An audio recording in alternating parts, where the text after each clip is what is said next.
Hi everyone, how are you? I hope that you are all doing well, safe and healthy at home, and gearing up for week 4 of distance learning and the start of week 7 since we've all been in school together. So this week we are going to focus on just the 1990s. We're going to get through the middle and then the end of the 1990s in these 2 videos and finish up the 1990s this week. We will then do about a decade or so a week for the next few weeks, and then wrap up the very last week that you are seniors, that you have distance learning, the week of Memorial Day. We will wrap everything up together and kind of have one nice little capstone discussion and assignment as to what we have done here during our time in post-World War II together. So let's head on over. I'm going to share my screen with you and head on to the 1990s PowerPoint.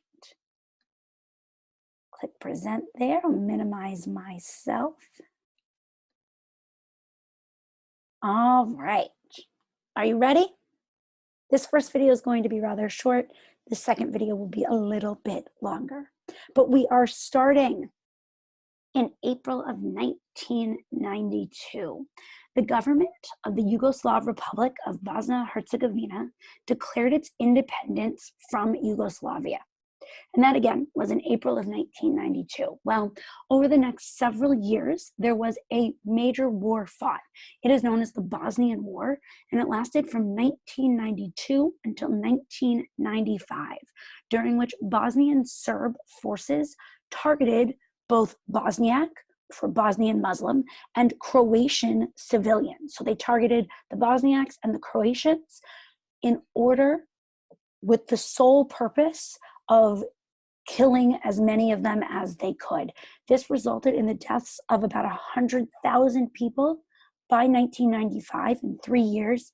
And it was the worst act of genocide in Europe since the Nazi regime's destruction of some 6 million European Jews during World War II. So if you look here on this map, you can see the location here, what we are talking about, this area, and it did create this massive conflict in Eastern Europe.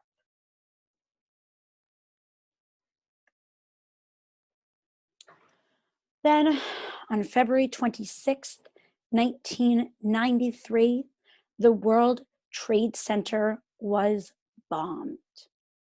So we all focused in the World Trade Center attack that you most likely know of is 9/11. Well, before 9/11 happened, there was another terrorist attack that occurred at and on the World Trade Center in New York City. This was a terrorist attack. A truck bomb was detonated below the North Tower of the World Trade Center. You used to be able to park in a parking garage below the North Tower, and someone drove a truck with a giant bomb planted inside of it below and into that parking garage below the North Tower of the World Trade Center in New York City, with the intent that it would create this giant explosion and the North Tower would be knocked over and fall into the South Tower. The plan, the goal of these bombers was to have both towers come crashing down. Well, fortunately, that failed to happen.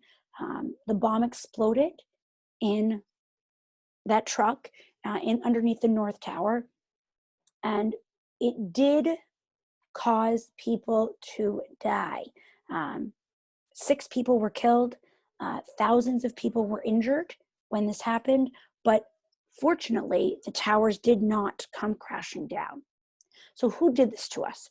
Who attacked the United States of America? Well, this attack was planned and executed by Al-Qaeda. We will talk a little bit, by a little bit I mean a lot, more about them next week when we start looking more closely at terrorism and at 9/11 and what happened and why it happened and the background of Al-Qaeda.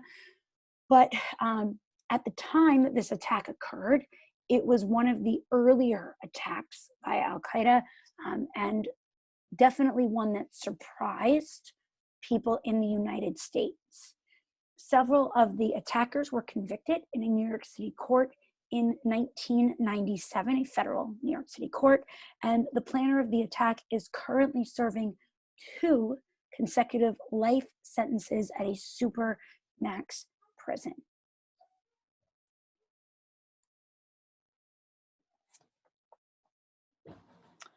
Then, from February 28th until April 19th, 1993, we, the public, watched the Waco Siege occur. This was the United States government against a major cult, the Branch Davidian cult. It was a 51-day siege. So for 51 days, the people of the Branch Davidian cult held out while being surrounded by agents from the Bureau of Alcohol, Tobacco, and Firearms.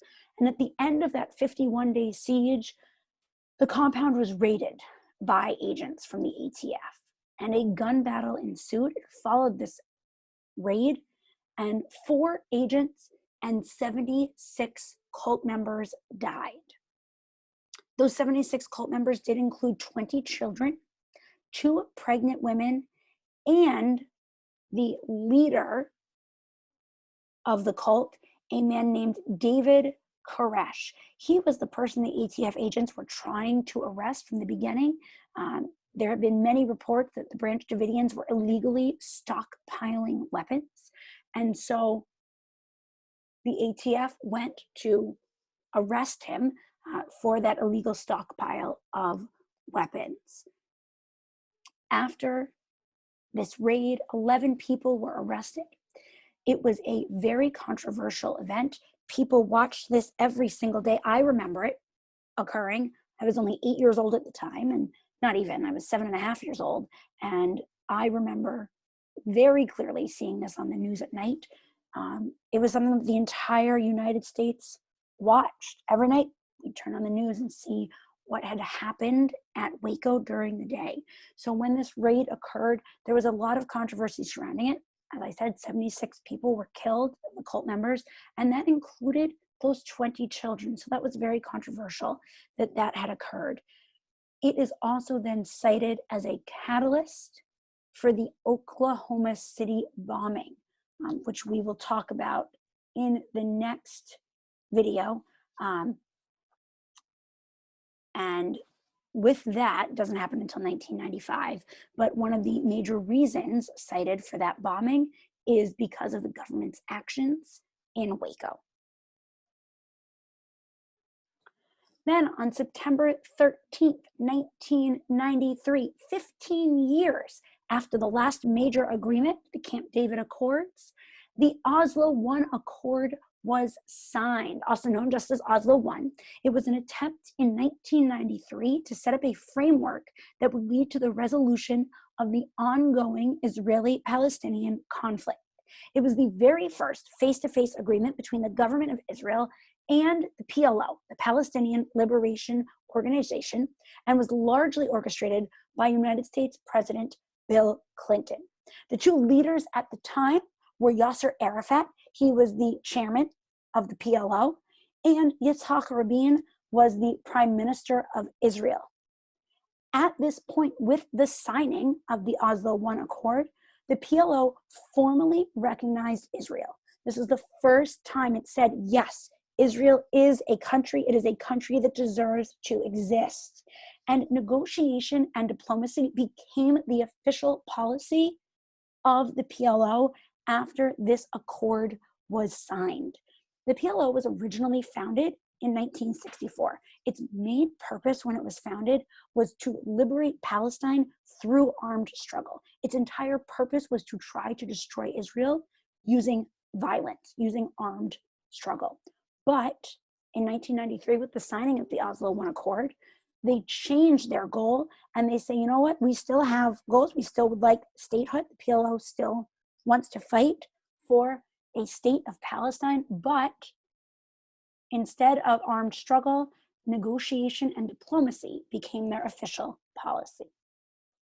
Unfortunately, Prime Minister Yitzhak Rabin was assassinated in 1995 by a Jewish extremist who was against this decision, who thought that Rabin was being too friendly and was opening Israel and the Israelis up to danger by making agreements with the Palestinians, and a Jewish extremist assassinated him in 1995. And finally, in the 1990s, we see the European Union established. So you'll remember in 1951, the European Coal and Steel Community was created, was established. Then in 1957, that changed to the EEC, the European Economic Community, also called the Common Market. And then in 1993, with that continued expansion, officially the Common Market became the European Union, the EU. This union helps bring together many different countries in Europe, and we see major changes occur. The next biggest one occurring almost 10 years later in 2002, when the euro replaced national currencies in all of those smaller countries and all of the other countries that were a part of the European Union. Your work today, along with this video, focuses on the European Union, how and why it was created. So you're going to read a background reading about it and then answer some questions based on that reading. As always, if you have any questions, please don't hesitate to reach out to me and to ask. Thanks so much. I hope you all have a great week.